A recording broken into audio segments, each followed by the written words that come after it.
कौन सा विषय चल रहा है भैया?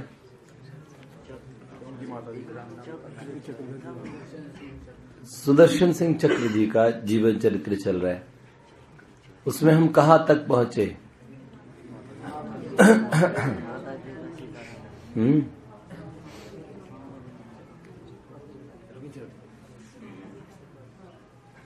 एक एक करके सुदर्शन सिंह चक्र जी ने देखा उनके जो परिवेश में जो जो जिनको वो अपना कहते थे, उन्होंने बचपन से जाना देख लिया था। दो चीजें हमारे शास्त्र में सिखाते हैं, एक जीना और एक जाना। जीना और जाना। जीना कौन सिखाता है बताओ? मानस, रामचरित मानस, रामायण, वो सिखाती है जीना। हाँ?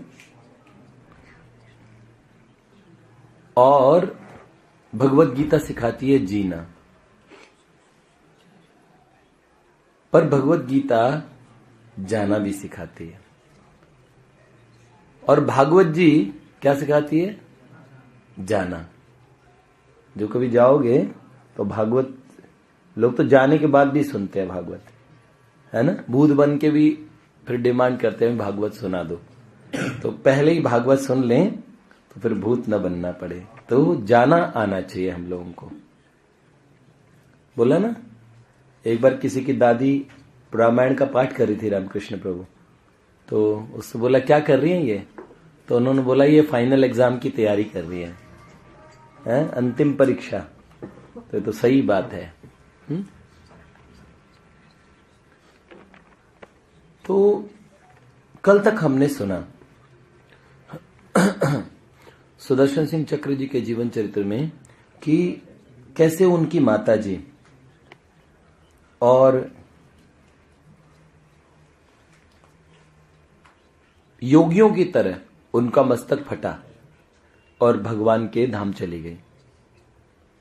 उनकी छोटी बहन 1 साल पहले मर चुकी थी। मां के मन में इस बात का इतना दुख था। अब सुदर्शन सिंह चक्र जी के परिवार में कितने लोग रहे? पहले उनका भरा पूरा परिवार, खेत खलिहान, वक्त का कुछ पता नहीं भैया।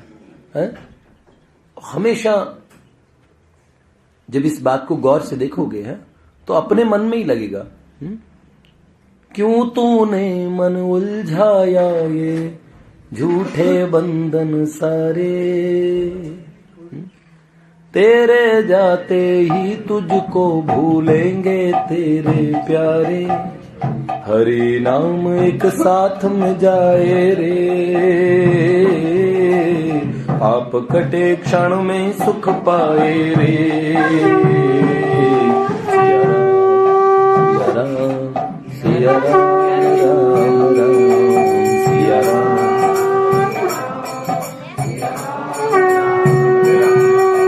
राम नाम जो मनवा गाए रे, आप कटे क्षण में सुख पाए रे।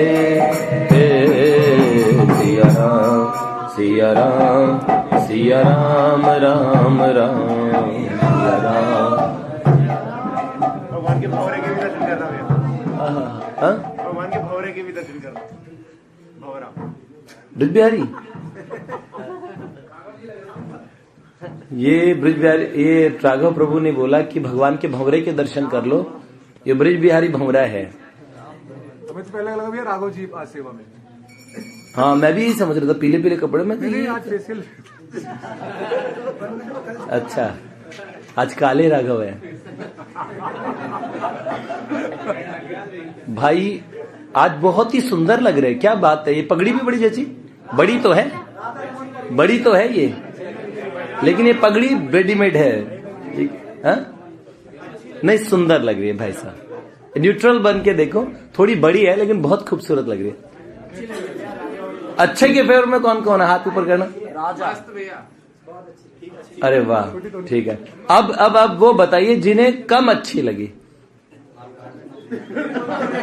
एक हनुमान जी बच गए और आधा अर्जुन है। अर्जुन ने इतना हाथ किया है, ये लोगों से आधे। नहीं, वो इतना बेचारा अकेले, आपके साथ आप 1.5 लोग हो, अगर मैं आपको 2 गिनूं तो 2.5 बने, नहीं उसको 1.5 गिनना चाहिए, आपको 2 गिनना चाहिए, तो आप टोटल मिलके 3.5 लोगों ने विरोध किया, इसलिए मेजोरिटी ऑलवेज विंस। माधव की जज गई पगड़ी, भक्त वत्सल भगवान की। हाँ, फटका बड़ा प्यारा लग रहा है भैया, माधव के पास ऐसी कीमती कीमती चीजें लाओ ना रे कंजूस हो। कौन कौन लाया?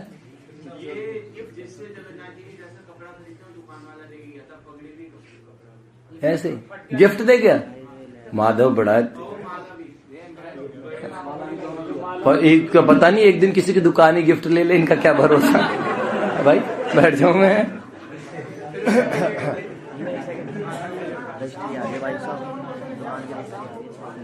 बहुत सुंदर श्रृंगार राधा रमन, बहुत अच्छा। हाँ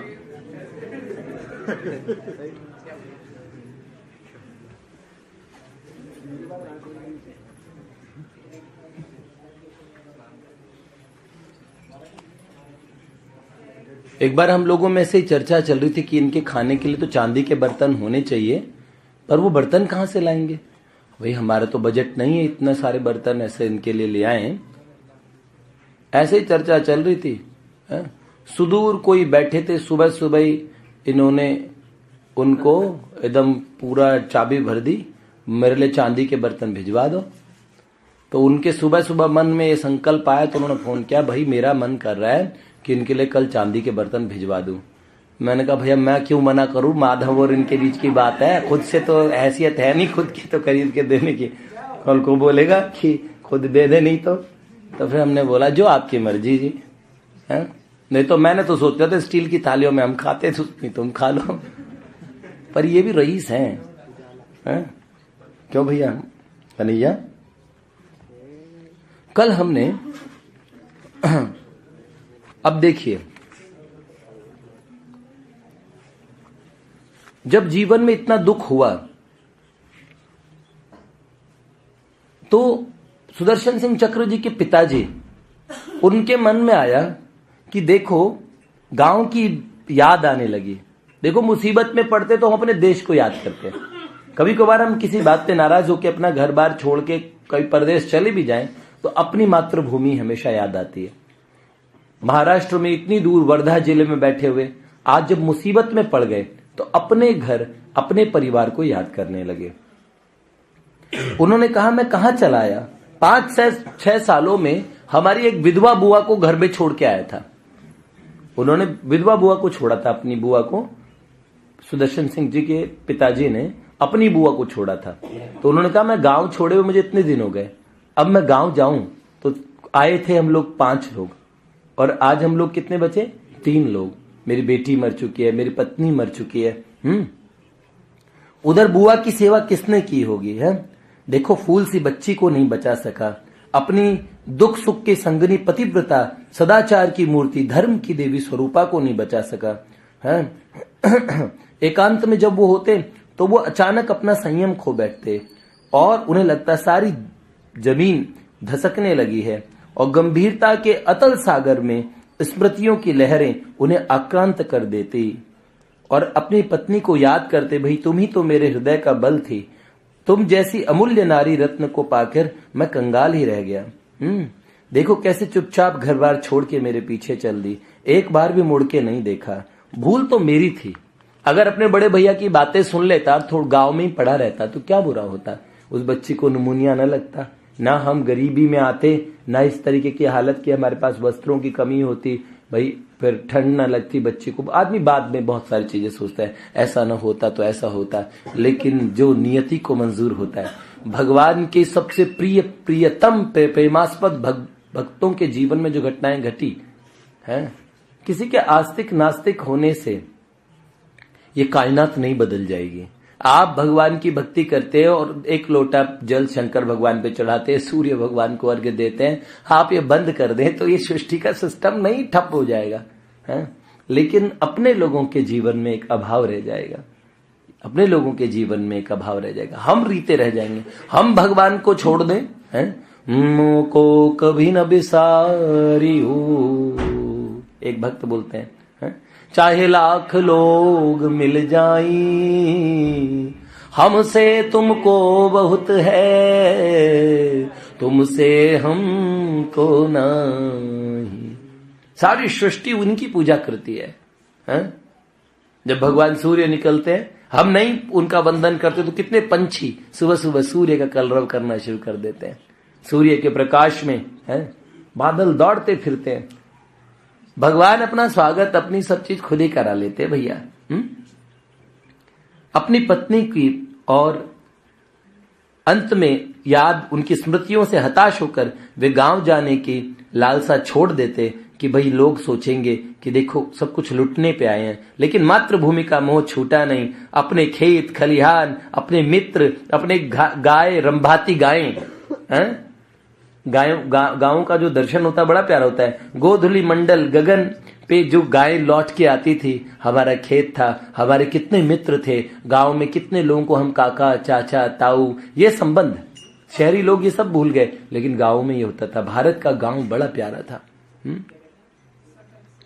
तो 1835 के अंदर में जब मैकाले यहां आए थे तो उन्होंने कहा, उनका लिखा हुआ एक लेटर है, उसमें उन्होंने कहा कि मैं पूरे भारत में घूमा हूं, मुझे एक भिखारी नहीं मिला।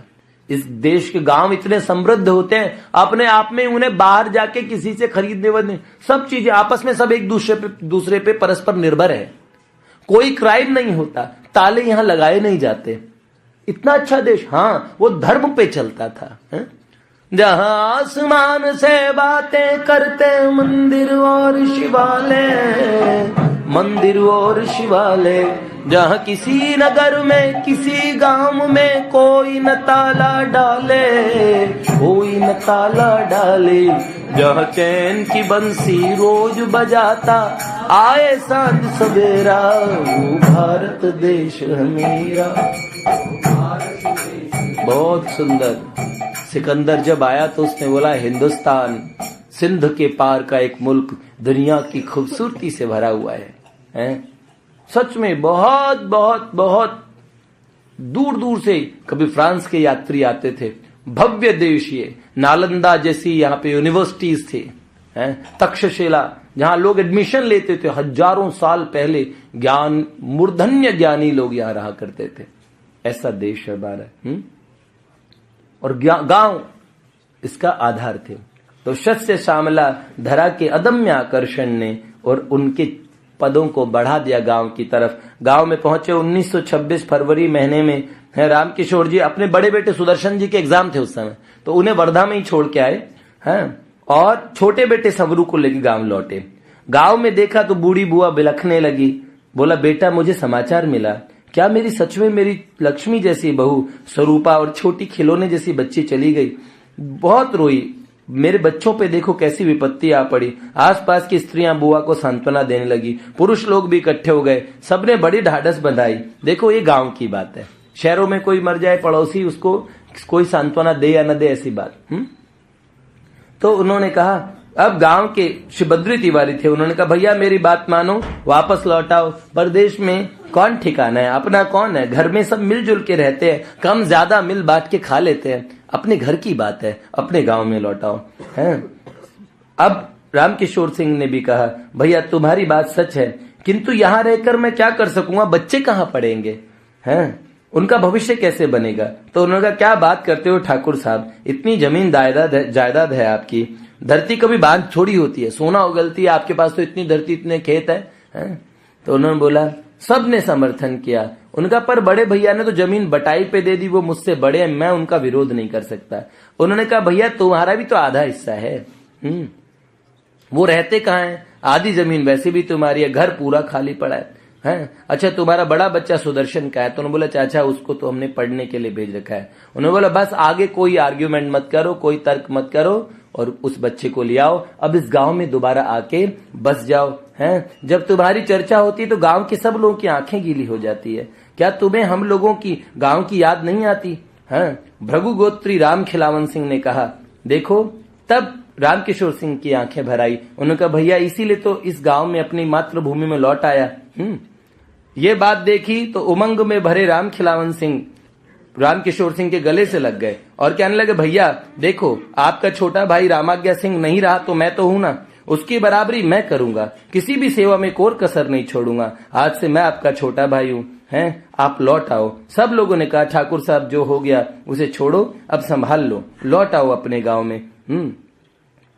विपत्तियों से थके रामकिशोर सिंह अंत में उन्होंने आग्रह, उनका मन यही कहता था, अपने देश, अपने गांव, अपनी धरती, अपना घर है, वहां पे अनजान जगह से इतनी दूर पड़े जहां मुसीबतों में कोई अपना नहीं है, इस हमारे देश, हमारे गांव आ जाना चाहिए। सुदर्शन को परीक्षा दिला के 1 महीने के अंदर लौट आएंगे, ऐसा सबको वादा किया कि छुट्टियों में तय करेंगे, गर्मी की छुट्टियां होगी, कि बच्चों को कहां पढ़ाना है। बहुत दोबारा से प्लानिंग बनाई कि घर थोड़ा सुधर जाए, हाँ, इस परिवार में फिर खुशियां लौट आए। रामकिशोर सिंह लगभग 1 महीना गांव में रह के, सुदर्शन सिंह चक्र अपने वहां पे वर्धा में पढ़ रहे थे, उनके मित्रों के यहां पे रुके हुए थे। इधर ठाकुर रामकिशोर सिंह 1 महीने अपने छोटे बेटे संवरू के साथ गांव में रुके। अपने परिजनों, प्रियजनों के साथ गांव में रहने का निर्णय उन्हें अच्छा लगा।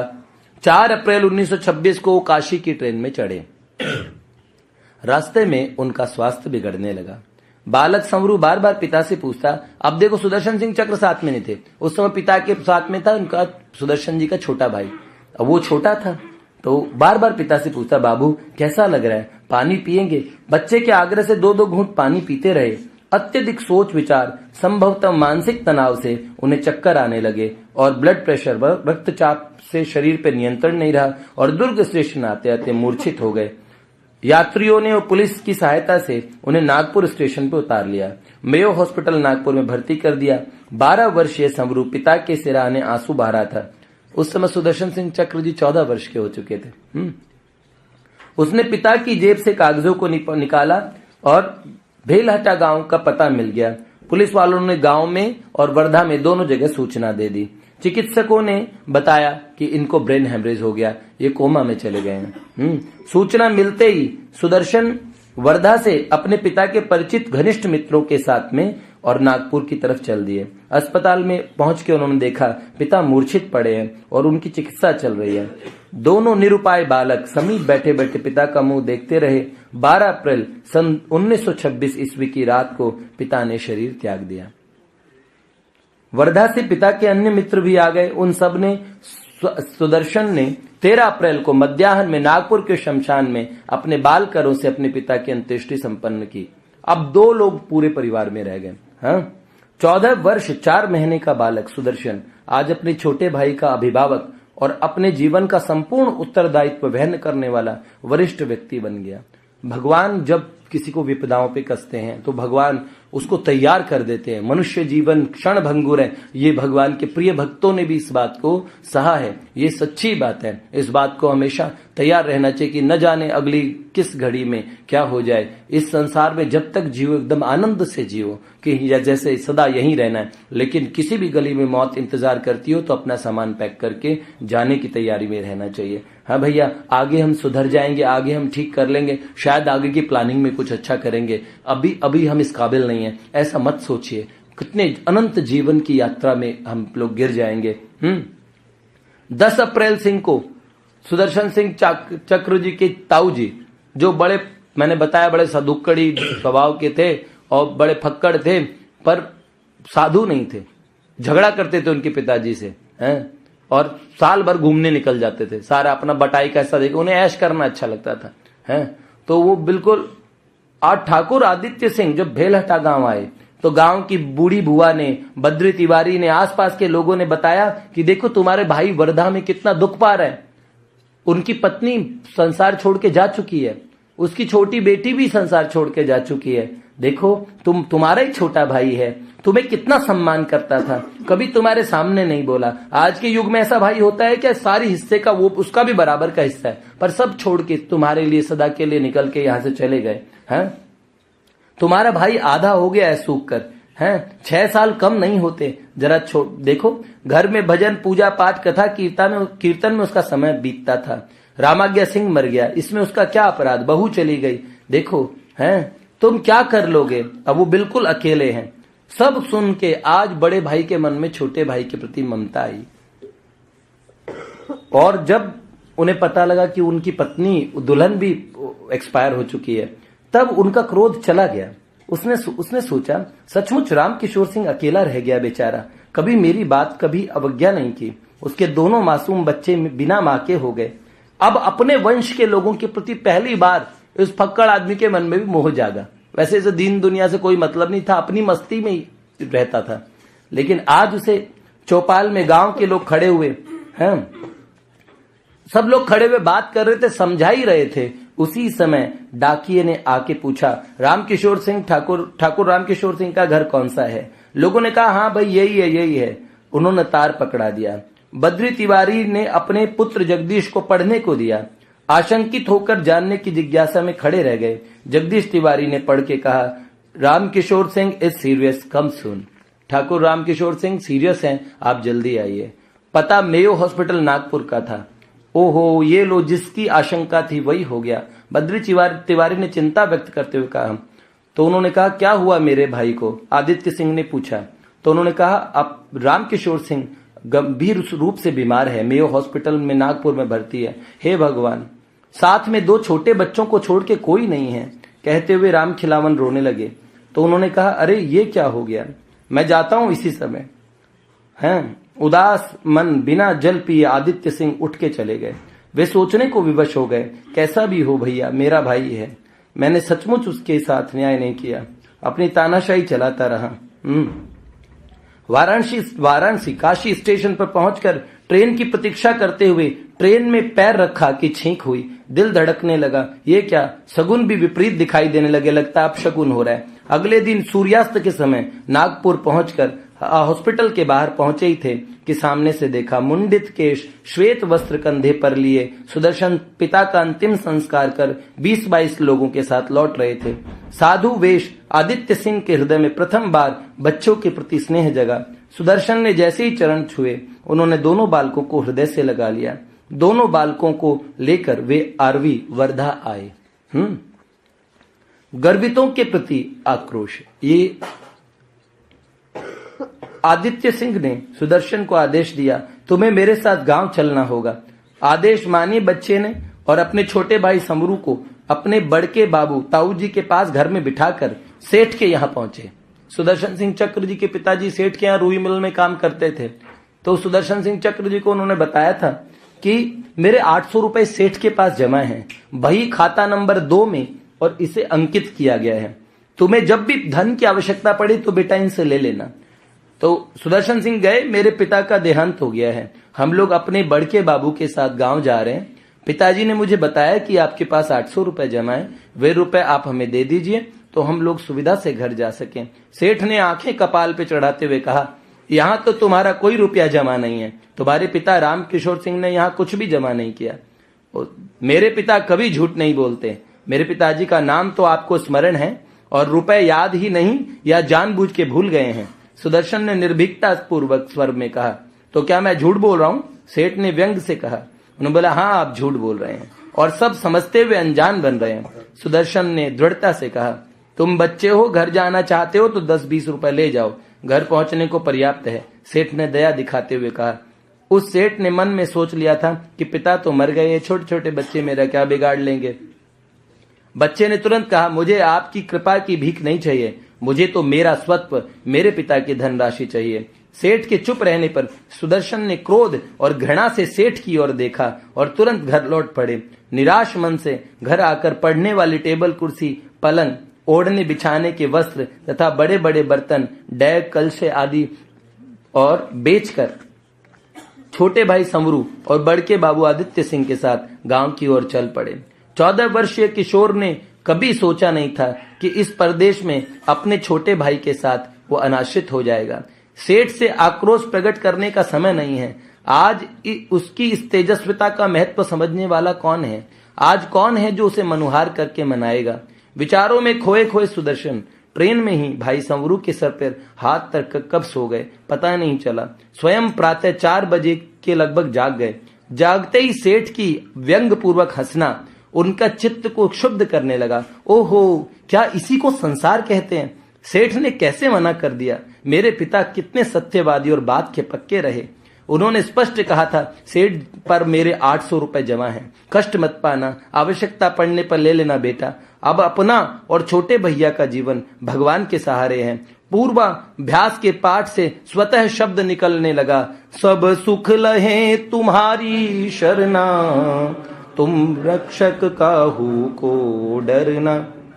सच में अकिंचनों के परम धन भगवान ही है। मोह जनित दुर्बलता धीरे धीरे तिरोहित होती गई और काव्य के द्वारा स्वतः फूट पड़ी। पहली बार उन्होंने जो फर्स्ट टाइम काव्य लिखा, देखो कविता हृदय की अभिव्यक्ति है। प्रेम को कई तरीके से अभिव्यक्त किया था। कई लोग कविता से अभिव्यक्त करते हैं, कई लोग मौन से प्रेम करते हैं, पर भिन्न भिन्न प्रकार से सब लोगों ने, जानवर तक भी अपना प्रेम प्रदर्शन करते हैं, पर प्रेम को प्रदर्शित करने का तरीका बहुत अलग अलग होता है। पर सच भावुक हृदयों के अंदर कभी कभार भाव की धारा ने ऐसी और करवट ली कि कविता बन के वो भाव धारा निकल पड़ती है? उनके हृदय उद्गार शब्द पुष्प की माला बनाने लगे। संसार की ये हालत, संसार के अंदर बिल्कुल अकेलापन, एकदम अमीरी की दुनिया से और एकदम आज जो फटे हाल स्थिति आई, पर खुददारी, स्वाभिमान, जीवन में धर्म का आदर, ये उन्होंने पूर्वजों से सीखा था। और जो शालीन और बड़े घर के लोग थे, इसीलिए किसी की वस्तु की तरफ दृष्टि करने की तो बात आती ही नहीं। जब देखने लगे संसार में कोई साथ नहीं, तो आज भगवान से कुछ कहने लगे, अंतर की बात। क्या कहने लगे? देखो ये कविता है, उसमें कहते हैं, ठहरो यो न मुझे ठुकराओ, दीन अनाश्रित दुर्बल लख कर यो मत आंख दिखाओ। भूल रहे हो मैं अनाथ हूँ, आश्रयहीन मलिन गात हूँ, नीच तुच्छ हूँ, पतित त्याज्य हूँ, जैसा भी वैसा मैं उनका कहूँ हरि से, कृपा सिंधु अब आओ। जैसा भी हूं मैं आपका हूं प्रभु, कृपा सिंधु अब आओ, देखो मुझे यूं न ठुकराओ। सुना नहीं वे दीन बंधु हैं, निर्बल के बल कृपा सिंधु हैं, पतित पात दाहक सुसात हैं, परम अकिंचन तुच्छों के ही जगन्नाथ है, अतः न त्याज्य बनाओ, देखो मुझे यूं न ठुकराओ। मेरे वे धन हैं, बल जन हैं, भाई हैं, स्वामी तन मन है, आश्रय दाता मम जीवन है, जो कुछ हैं वे ही प्रियजन हैं, उन्हें भूल मत जाओ, ठहरो मुझे यूं न ठुकराओ।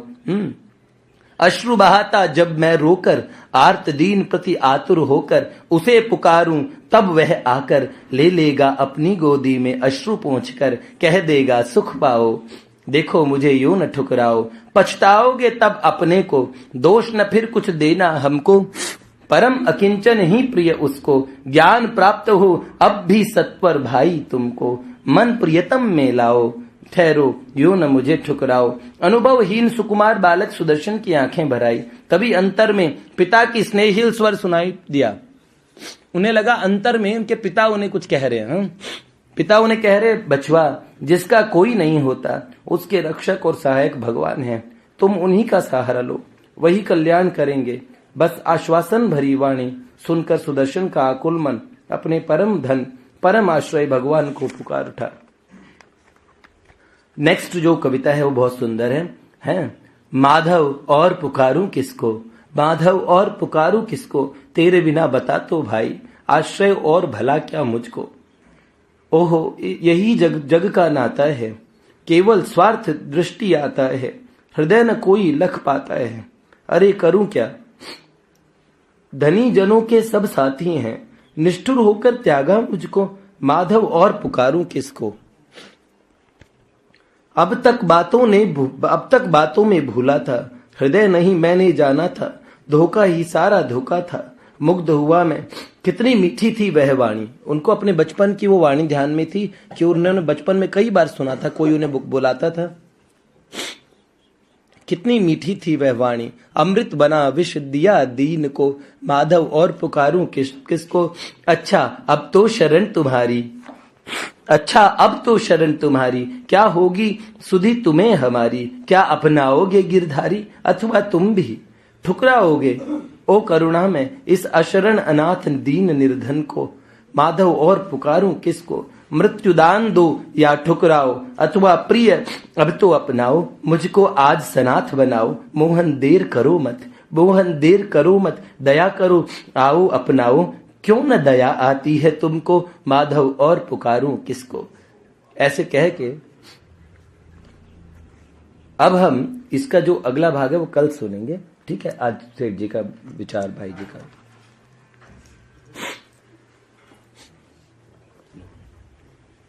देना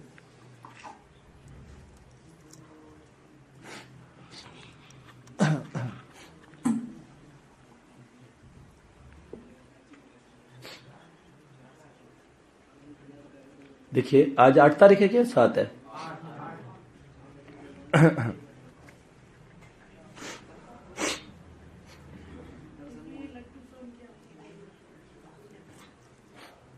क्या हुआ मां? क्या? जगन्नाथ जी की ड्रेस 10 दिन हो गए, कम से कम बदलने। भाई जगन्नाथ जी की ड्रेस बदला करो। ठाकुर जी के दर्शन सभी पे मोबाइल है तो भेज दिया करें। आज सुबह से दर्शन नहीं आए। आज सुबह के मैंने मना किया था। हाँ अब भेजो। ये दर्शन है ना, वो थोड़े श्रृंगार में गड़बड़ थी, मैंने कहा वो पहले सुधरवा के फिर भेजो। बड़े दूर दूर तक जाते दर्शन, भेज दिए ना। देखिए 8 तारीख का जो विचार है, चैतन्य प्रभु नहीं है क्या आज? वो पीछे। वैश्य का काम खेती, वाणिज्य और गोरक्षा है।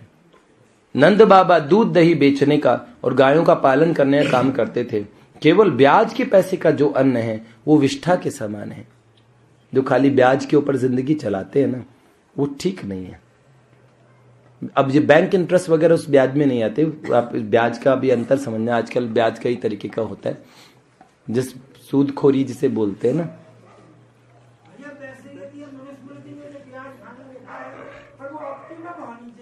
हाँ चीट, हाँ वो उसमें एक उसका लिखा कि किसी के खून पी रहे हो इस तरीके से नहीं। मैंने एक जगह ब्याज के बारे में पढ़ा भी है कि कहाँ कितने एक लिमिट तक अलाउ है, वो कहाँ अलाउड है, कितना अलाउड है, उसकी भी एक वो बताई गई है। लेकिन ब्याज का काम ठीक नहीं बताया। ब्याज एक साधक करते थे, उनका पैसा डूब गया, तो एक दूसरे साधक ने बोला कि इनका पैसा खा लिया किसी ने, तो है ये काम कर रहे हैं, ये काम ठीक नहीं है, आप बताओ। मैंने कहा भाई मैं कैसे बोलूं, बेचारा उसके पास पैसे की वैसी कमी थी, तो ये अच्छा हुआ बुरा हुआ ये तो कुछ नहीं कहूंगा। लेकिन जिस दिन मैंने कहा वो मल खाता है, तो मैंने कहा भैया भगवान नहीं चाहते थे कि ये मल खाए, तो इसलिए उसको बचा लिया, उसका पैसा ही डुबो दिया, ताकि वो उत्साहित ना हो ये काम करने में, मेहनत करे अपनी है। सही। सेठ जी, स्वामी राम सुखदास जी महाराज के प्रवचन से सेठ जी का विचार है, जिसका द्रव्य का लोभ और भोगों की आसक्ति, ये दो चीज छूट जाए, आकर्षण मिट जाए, तो आज के समय में वो जीवन मुक्त की तरह है। दो का आकर्षण छूट जाए, कंचन और कामिनी, इसका आकर्षण छूट जाए तो वो जीवन मुक्त है, जीते जी एकदम सदा के लिए मुक्त है।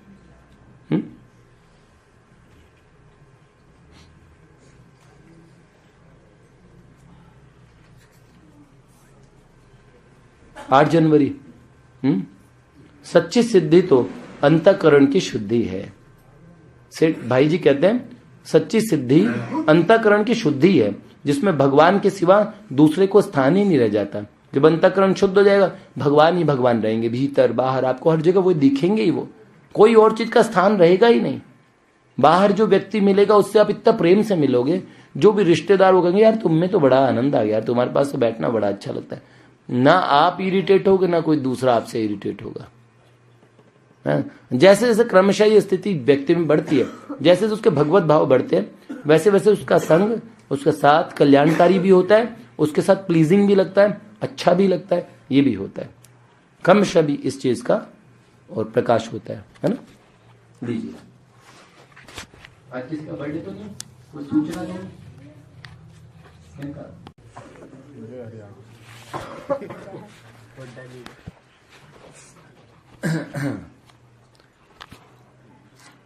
कौन सा विषय चल रहा है भैया?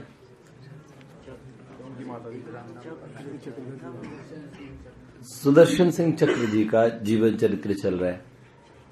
उसमें हम कहां तक पहुंचे?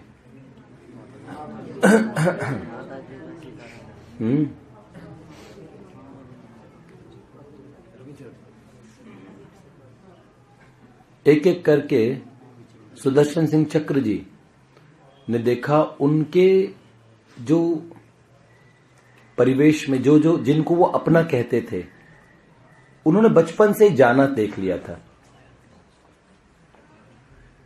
दो चीजें हमारे शास्त्र में सिखाते हैं, एक जीना और एक जाना। जीना और जाना। जीना कौन सिखाते हैं बताओ? मानस, रामचरित मानस, रामायण, वो सिखाती है जीना। हाँ? और भगवत गीता सिखाती है जीना। पर भगवत गीता जाना भी सिखाती है। और भागवत जी क्या सिखाती है? जाना। जो कभी जाओगे तो भागवत, लोग तो जाने के बाद भी सुनते हैं भागवत, है ना? भूत बन के भी फिर डिमांड करते हैं भागवत सुना दो। तो पहले ही भागवत सुन लें तो फिर भूत न बनना पड़े। तो जाना आना चाहिए हम लोगों को। बोला ना, एक बार किसी की दादी रामायण का पाठ कर रही थी, रामकृष्ण प्रभु, तो उससे बोला क्या कर रही हैं ये? तो उन्होंने बोला ये फाइनल एग्जाम की तैयारी कर रही है, अंतिम परीक्षा। तो ये तो सही बात है। तो कल तक हमने सुना सुदर्शन सिंह चक्र जी के जीवन चरित्र में कि कैसे उनकी माता जी और